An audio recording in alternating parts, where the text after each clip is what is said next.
Bom dia a todos.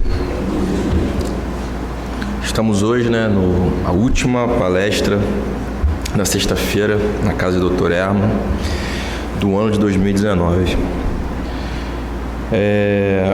Geralmente, quando a gente chega nesse momento do ano, a gente, até por uma questão vibratória, a gente percebe maior a fraternidade, a alegria, a paz, a misericórdia nos corações de quem nos cercam, no nosso próprio coração também. E realmente é assim, né? Chico já disse que algumas vezes, quando encarnado estava, na última vez, que nesse momento, Jesus se aproxima muito da Terra com uma forma mais frequente, e ajuda em vários desencarnes, Então, acho que é muito explicável essa questão. E é uma data marcante, porque é o nascimento, é a data que culmina o nascimento, a vinda do Nazareno, à Terra, e nos marca porque é o momento que a gente faz uma reflexão de como é que foi o nosso ano, Porque invariavelmente a gente faz um acordo com Deus de que o ano seguinte será um ano melhor, de que muitas coisas que eu ainda faço, mas que não gostaria mais de fazer, e as coisas que eu gostaria de fazer e ainda não faço, porque são boas, eu vou forçar a fazer. Só que se a gente parar para pensar, a gente faz, ainda que mentalmente só, esse acordo todos os anos, e ao final dele a gente não avalia o acordo que a gente fez no ano anterior. Porque a avaliação é importante para a gente ver na hora que a gente errou. O que faltou? O que precisou edificar? Por que a gente não conseguiu? E eu estava olhando esses dias, acho que foi no dia 26, eu estava lendo, na verdade, a mensagem do Papa Francisco na Missa do Galo, que ele fez no dia 25. Ele falou uma coisa: o mundo muda, a igreja muda, mas para que isso aconteça, é preciso que eu mude. E ele foi mais além. Eu não preciso esperar o próximo para fazer a caridade. Eu não preciso esperar a consideração de alguém para ter um ato de amor. Eu não preciso ter tudo para poder ajudar. Eu preciso ir ao trabalho para que o mundo mude. Eu acho que a gente precisa analisar isso com muito carinho, Porque, como diz aquele trechinho da música do Roupa Nova, que a gente coloca aqui na música de Natal, Que bom que seria se todos os dias fosse Natal. E a gente pode conseguir fazer isso, desde que a gente plante esse tipo de sentimento para a gente poder colher e ofertar isso para o nosso próximo. Bom, esse mês a gente está tratando de algumas parábolas, Que são narrativas, ou mensagens indiretas que o Cristo usava por meio de situações concretas para trazer os ensinamentos. E ela é importante no sentido de que, quando a gente observa, em qualquer tempo da nossa vida, as parábolas de Jesus, elas são imorredoras, porque elas trazem um significado para coisas que a gente ainda faz, independente do tempo que a gente está. E da parábola de hoje é a parábola da mina e a parábola dos talentos. Elas são parábolas parecidas. O que muda ali é a questão de que um momento a gente fala mina e um momento a gente fala talento. Em ambos os casos, Jesus quis dizer, na verdade, que era uma moeda que se tinha à época e que utilizava-se para comprar as coisas. Mas uma outra coisa que é importante que a gente veja na parábola, antes de a gente prosseguir, é que a gente tem que desenvolver, o Leonardo sempre fala isso para a gente, que a gente tem que desenvolver a capacidade de ter os olhos de ver e não só os olhos de olhar. Apesar de serem coisas que parecem sinônimas, elas não são, elas são parecidas. Quando a gente só olha para alguma coisa, a gente só vê as questões por uma perspectiva material. A gente não amplia as possibilidades do que é aquilo realmente. Quando a gente tem os olhos de ver, a gente consegue, na verdade, ampliar a nossa visão para coisas que aconteceram antes, estão acontecendo e terão consequências com aquilo ali. Então, existem situações mais envolvidas naquilo do que só os olhos da carne podem nos transmitir, tá? E a gente, ao longo daqui do nosso bate-papo, a gente vai desenvolver isso. Então, o que é a parábola das minas e a parábola dos talentos? Dizia a lenda que certa vez um senhor de grandes posses, ele iria sair para uma viagem para receber um prêmio da realeza. Na verdade, ele iria ingressar na realeza. Para cuidar das suas vastas propriedades, ele chama os seus empregados e a cada um ele dá um talento, ou seja, uma moeda de ouro, pedindo, ou uma mina, pedindo que eles fizessem que aquilo ali se multiplicasse, cuidassem de aquilo ali. E ele parte na sua viagem. O primeiro se lança em trabalhos muito grandes. Ele compra propriedades, desenvolve arado, ajuda pessoas, prospera.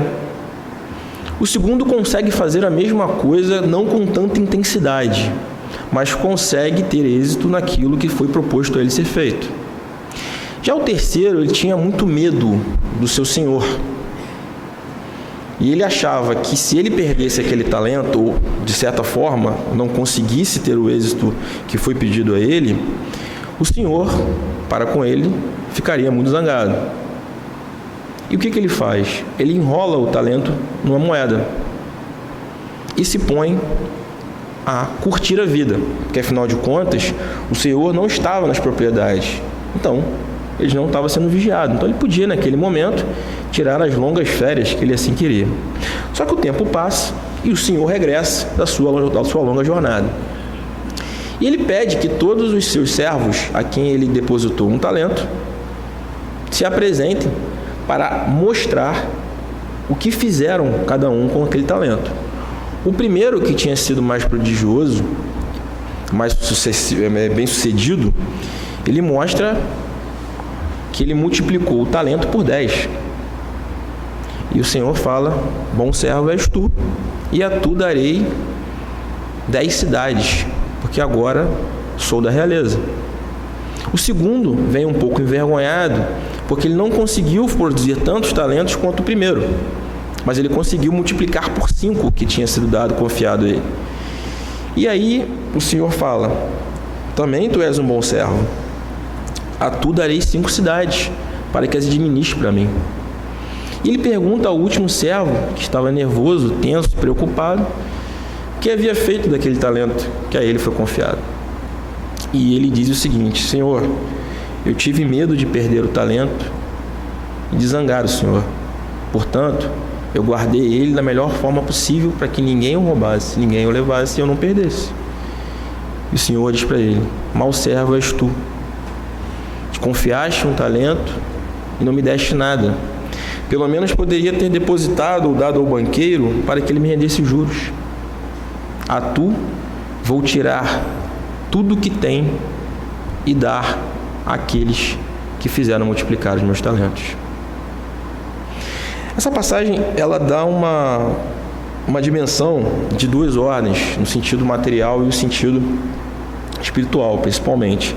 Material sim, porque a gente vive no mundo material, então a gente precisa entender e lidar com as coisas da matéria para passar numa jornada encarnatória com mais tranquilidade, com mais suavidade. Então, quando a gente analisa primeiro esse ponto, a gente vê ali a questão da riqueza e da pobreza. Espiritualmente falando, aqueles servos que fizeram multiplicar os talentos, eles tinham uma riqueza de visão muito maior, ou total, daquele que não tinha. Só que a gente tem que entender o seguinte, no plano encarnatório, a questão da pobreza e da riqueza como provas, e às vezes como expiações. A pobreza, a gente tem que entender que ela nos vai dar a prova da paciência e da resignação. A gente também tem que entender o seguinte: não confundir pobreza com miséria. São coisas distintas. Porque a miséria, ela tira uma coisa que é muito importante na nossa vida, que é a dignidade. E sem dignidade, a gente não consegue ter um básico para se educar.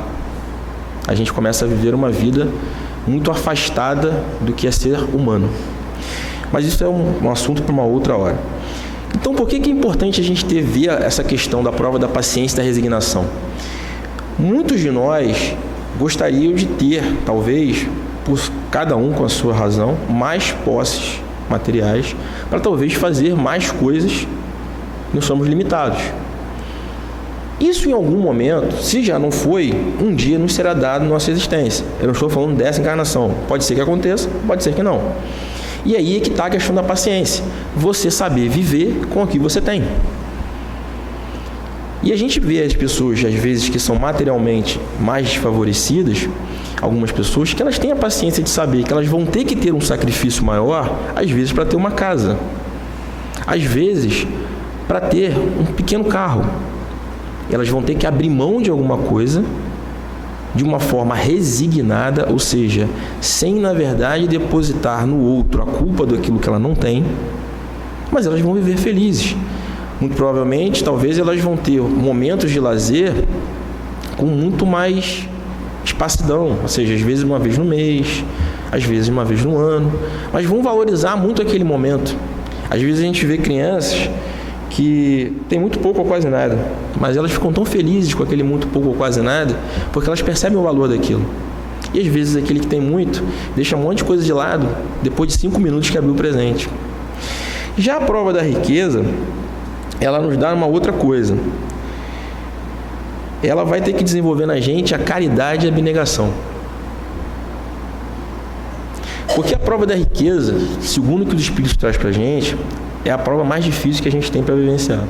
A gente tem até que ter cuidado de impedir esse tipo de coisa. Porque é nos apresentado uma facilidade de ter as coisas tamanha. Pessoas que têm muitas posses fazem coisas que as levam, às vezes, à excentricidade. Eu conheço pessoas que trocam de carro a cada 3 meses. Ela nem consegue usufruir o que tem e já está pensando no próximo que ela vai comprar. E aí isso vai levando a gente a um processo obsessivo e concentrador de um objetivo diferente do que a gente está aqui para fazer. E vai causar a gente vários tormentos voluntários que a gente vai ter que dar conta depois. O Kardec ele perguntou aos espíritos, né, já que a riqueza ela pode trazer todos esses males, né, ligados aos abusos de todas as matizes, por que Deus então permite que isso exista entre nós? Se a gente parar para pensar, a mesma riqueza que compra o supérfluo pode botar comida na mesa de muita gente. Pode comprar o cobertor para afagar o frio de muitas famílias. Pode pagar o material escolar de muitas crianças. A questão toda é o uso que a gente faz desse negócio. O problema não é o dinheiro. Na verdade, o dinheiro também ele não vai trazer para a gente avanço moral. Ele traz para a gente progresso intelectual. Tá? A questão de bem-estar, progresso instrumental, esse tipo de coisa. Mas moral ele não vai trazer. Mas ele ajuda a gente talvez a suavizar a nossa trajetória encarnatória como progresso. E aí está a questão de a gente saber usar isso. E para a gente saber usar, a gente tem que se educar. Porque se moralmente a gente não estiver educado, a gente vai abusar disso. Vai nos ser ofertado. As oportunidades, que são muitas, do caminho errado vão surgir. Amigos de primeira hora que não têm uma boa índole vão se apresentar. E aí que está a questão da prova ou da expiação. E a gente tem que saber se a gente vai aplicar bem esse talento para quando não for cobrado na volta, se a gente fez isso direito. E quando a gente observa isso, tem um livro chamado O Livro da Esperança de Chico Xavier, na lição 44, né, questão do dinheiro e o servidor, ele coloca que isso é um grande flagelo da humanidade, porque a gente acaba tornando o dinheiro, ou melhor, a gente vira servo do dinheiro, que é uma coisa que deveria ser o contrário. O dinheiro é que tinha que estar a serviço da gente. Então, a gente coloca isso em primeiro lugar e as coisas que são reais em segundo lugar. Eu lembro quando eu era muito jovem, eu estava na faculdade, eu estava vendo o Jornal Nacional, aí teve uma crise dos bancos em 97, 98, e uma das pessoas que era banqueiro, ele estava sendo indiciado e tudo mais, Ele disse uma frase que eu ainda não estava na doutrina, mas eu fiquei pensando que ele era uma pessoa muito triste. Que ele disse a seguinte coisa: que me perdoem minha esposa e meus filhos, mas a coisa mais importante para mim na minha vida é o meu banco.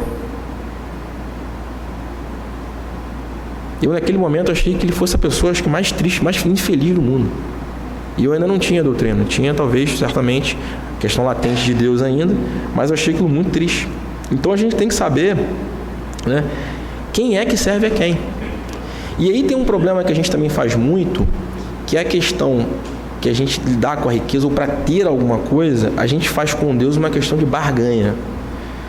A gente diz para Deus que a gente vai deixar de fazer alguma coisa, ou vai fazer outra coisa, à medida de que Deus nos dê alguma coisa. E aí está uma coisa que a gente acaba, como pais, levando para o nosso dia a dia. Digo pais no sentido lato sensu, ou seja, no sentido amplo, né? Porque pai e mãe pode ser todo aquele que dá amor a alguém, seja uma criança, um jovem, um adolescente, e participa da vida dela de educação. E a gente, por vivenciar e acreditar nisso, a gente transmite isso para os nossos queridos. Em que sentido? A gente começa a fazer barganha com eles. A gente diz para eles, se eles fizerem tal coisa, eles vão ganhar alguma coisa. E aí a gente está ensinando para eles tudo aquilo que eles não devem fazer, porque eles vão achar que a vida é uma barganha, a vida é um grande negócio, se eles ainda não forem espíritos evoluídos, porque pode ser que eles sejam, eles não têm a sua conduta. Mas se cabe a nós, naquele momento, ser os tutores desses espíritos, que nossos filhos são espíritos, a gente tem que fazer o trabalho corretamente. E aí a gente cai num erro de dizer para o nosso filho assim, o nosso neto, olha, se você passar de ano, eu vou te dar não sei o quê. Se você entrar na faculdade, eu vou te dar um carro. Aí o que o espírito pensa? Se ele for um espírito ainda atrasado, o negócio é passar de ano. O negócio é entrar na faculdade. Depois, eu já vou ter o que eu quis. Então, pode ser que ele comece a utilizar. Ele não está preocupado em aprender. Ele está preocupado no bem material que ele vai ganhar. E aí, nessa luta que a gente faz, achando que está fazendo o melhor, eles vão pegando coisas distorcidas. Alguns, às vezes, usam de subterfúgio, espiritualmente falando, de colar na prova, de fazer coisas equivocadas na escola para conseguir ser o melhor aluno, para conseguir ter os ganhos materiais. E ele vai replicar isso lá na frente. Ou a gente replica isso lá na frente. E aí, às vezes, tem pais que reclamam, pô, mas eu fiz tanto pelo meu filho, ele passou na faculdade pública, como eu conversei com ele. Uai, o acordo que você fez com ele é que se ele entrasse na faculdade, você dava o carro. Você não falou para ele cursar a faculdade e adquirir conhecimento. Ele cumpriu o acordo, ele ganhou um carro. Aí depois, você quer reclamar que ele vive na farra, que ele não se dedica aos estudos, que ele não vai à aula. Quem contribuiu para isso? Então a gente tem que ter um pouco de atenção nessa questão das barganhas. Tem algumas pessoas que dizem, não entendem e até questionam Deus por essa questão até cientificamente falando, da questão da distribuição das riquezas, né? Algumas pessoas que têm um viés muito acentuado, socialista, né? Não estou dizendo que está errado. Acham que a gente tinha que pegar todas as riquezas do mundo, vamos fazer a intervenção disso, daquilo, baixo FMI, e distribuir equitativamente para todo mundo. Seria mais ou menos assim, pensando aqui no nosso pequena sala. Pegaria eu, Fátima, e Márcia, e Rosângela, e a gente dividiria, ó, cada um, vamos dividir tudo que a gente tem. E aí divide por 4. Então cada um ficou com 10. Só que às vezes eu entrei nessa divisão não dando nada. E eu ganhei 10. Primeiro que isso não tem mérito nenhum. Tá? O segundo, se Deus fosse fazer as coisas assim, a sociedade não conseguiria dar esse salto de qualidade de vida que a gente tem hoje. Se a gente parar para ver, a gente saiu do século XVIII, entrou no século XVIII no lombo de um cavalo, saiu dele no lombo de um cavalo, mas a gente saiu do século XX para o século XXI num foguete. E por que eu estou dizendo isso?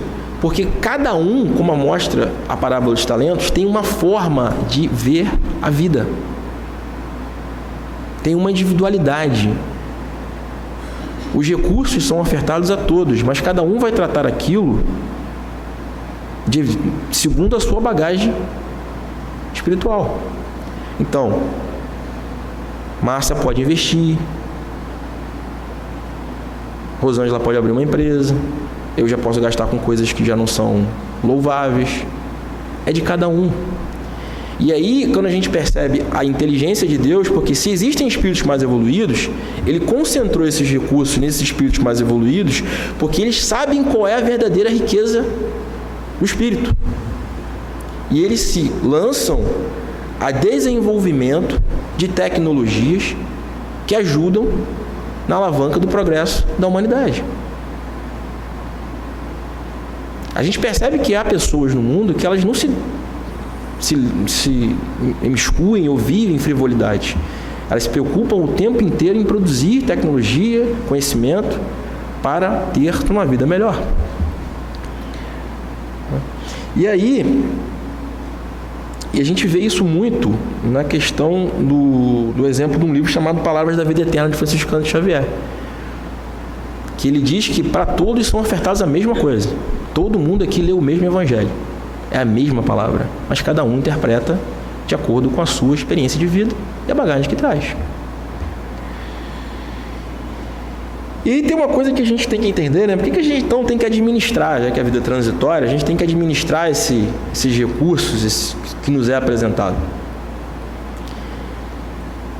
A gente pensa ou vê que quanto mais a gente se dedica a alguma coisa que seja edificante, a gente progride, moralmente e intelectualmente.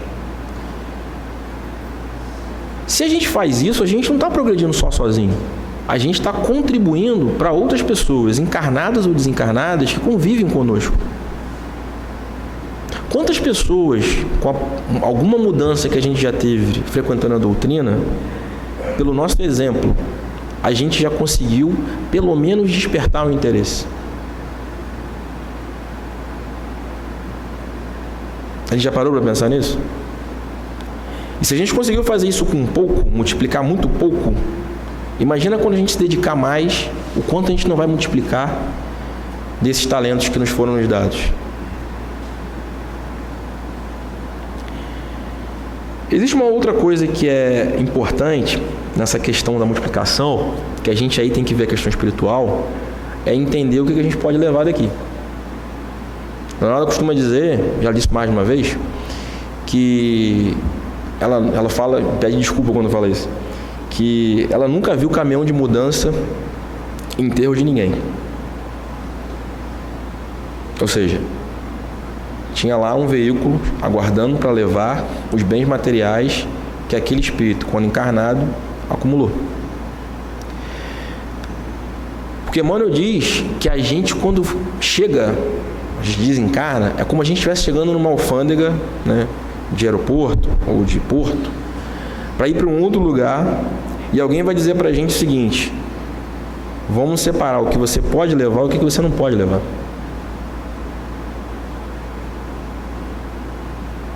E aí quando a gente lê ou ouve isso, a gente começa a analisar que às vezes a gente passa boa parte do tempo da nossa vida, não é que você não possa ter coisas, não é isso, mas a gente se preocupar em acumular coisas que não poderemos levar.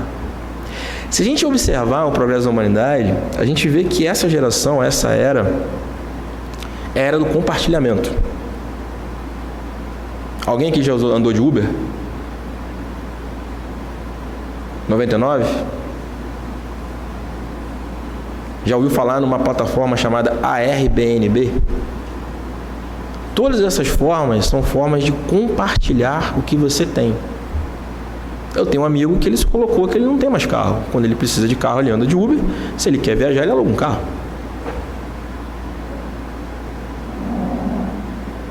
Então é uma forma, se a gente começar para analisar, que o plano espiritual trouxe para a gente, em forma mais dosada, da gente vivenciar uma forma de dar o certo valor àquilo que a gente precisa ter para viver. Não necessariamente Não necessariamente. Nas grandes metrópoles, as pessoas estão se atendo que talvez elas não precisem de um carro. Elas precisam se locomover. Não necessariamente tem que ser um carro que esteja na posse dela, né? Ou na propriedade dela, como a gente pode dizer. E tem uma coisa, né?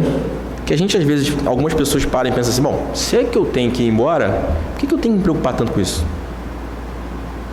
Por que eu vou me ficar me dando assim, no sentido de ser guardiões de bem da terra, tutor de recursos que o Deus me deu, me concedeu momentaneamente, se depois eu não posso levar esse negócio para frente? Tem momentos que a gente para e vê comentários de pessoas que adotam ou vivem uma vida muito básica, né? Lá, sua hortinha e tal. E a gente admira. E realmente tem pessoas que se felicitam com isso, com o básico, com o simples, né? Do que é necessário para viver. Só que às vezes tem pessoas que a gente olha com os olhos, não de ver, mas de olhar, e a gente atribui a mesma capacidade. E às vezes não é. Às vezes, quando a gente se aproxima, a gente vai descobrir que é uma pessoa preguiçosa, que ela tem medo de ter trabalho. Então ela prefere ficar encostada e fazer o necessário, o basiquinho, feijão com arroz, e não andar nem um passo. Mas se você disser para ela que você vai dar tudo para ela, do bom e do melhor, sem ela precisar se esforçar, ela não vai pensar duas vezes. Ela vai. E qual o problema dessas pessoas que vivem, ou se a gente tem esse pensamento? É que a gente perde a oportunidade de progredir. Porque se a gente tem medo de viver, a gente não vai conseguir ter conquista nenhuma. A gente não vai angariar nada. A gente vai passar uma existência em branco. Qual é o mérito nisso? Quanto eu evoluí, o quanto eu progredi? E aí pode ter pessoas que dizem para você assim, não, então você tem que doar tudo. Também não é nesse sentido. Nem muito mar, nem muito a terra. Por quê? Pensa o seguinte, lembra que a gente colocou na parábola lá, em que o Senhor disse para aquele que não fez multiplicar os talentos, tirai dele tudo o que tem, tirai o talento e tudo o que tem? Se for confiado a nós, qual a quantia que seja, ou o que seja, e a gente não fizer bom uso, a qualquer momento, a espiritualidade, através da lei, pode nos tirar. Quantas pessoas vivem uma vida aparentemente saudável, tranquila, mas às vezes estão nos excessos, e de repente elas têm um infarto, um derrame? Elas são impossibilitadas de usufruir aquela forma equivocada do que estão vivendo.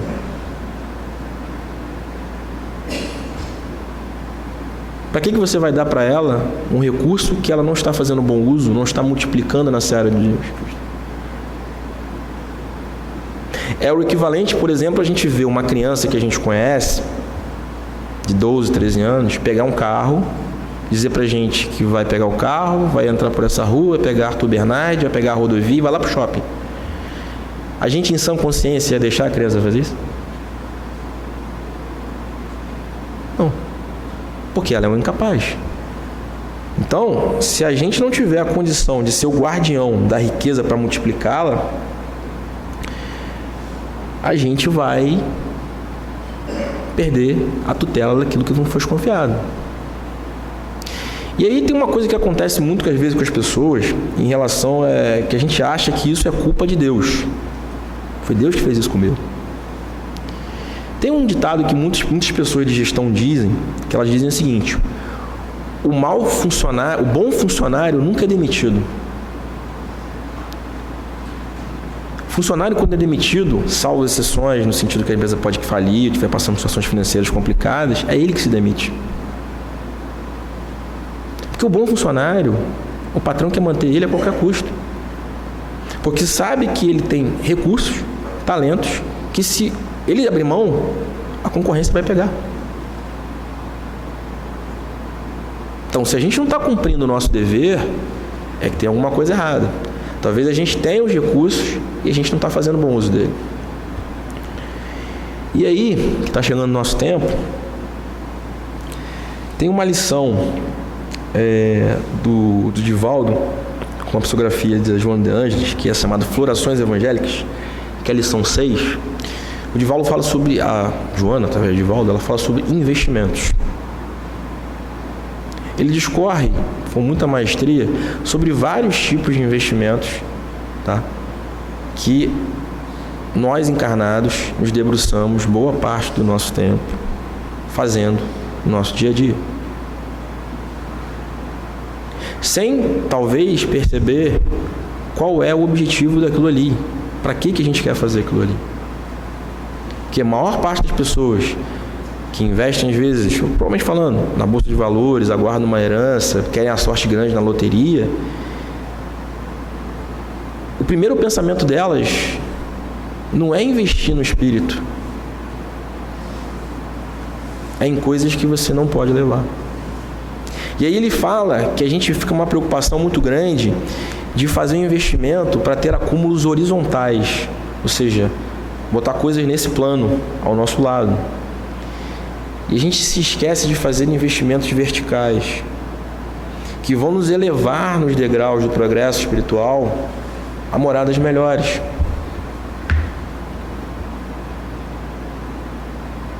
Eu vi, certa vez, uma mensagem de Chico, que ele dizia assim: eu sei o que eu devo ser, mas sei que eu ainda não sou. Mas agradeço a Deus todos os dias por Ele me dar os recursos necessários para que eu me torne quem eu devo ser. E à medida de que eu for trabalhando, um dia eu vou me tornar quem eu devo ser. No primeiro momento que eu li esse negócio, eu fiquei com vergonha, né? Porque se Chico sabia o que devia ser e não era, eu sou quem? Só que com a espiritualidade misericordiosa, a gente para fazer uma análise com os olhos de ver e perceber que cada um está numa etapa da jornada espiritual. E muito provavelmente o lugar que ele estava vislumbrando, com a capacidade dele ampliada de ver, ainda não é o local que eu consiga ver. Mas o local que eu consigo ver, se eu parar para analisar através do Evangelho, é muito provavelmente melhor do que eu estou hoje.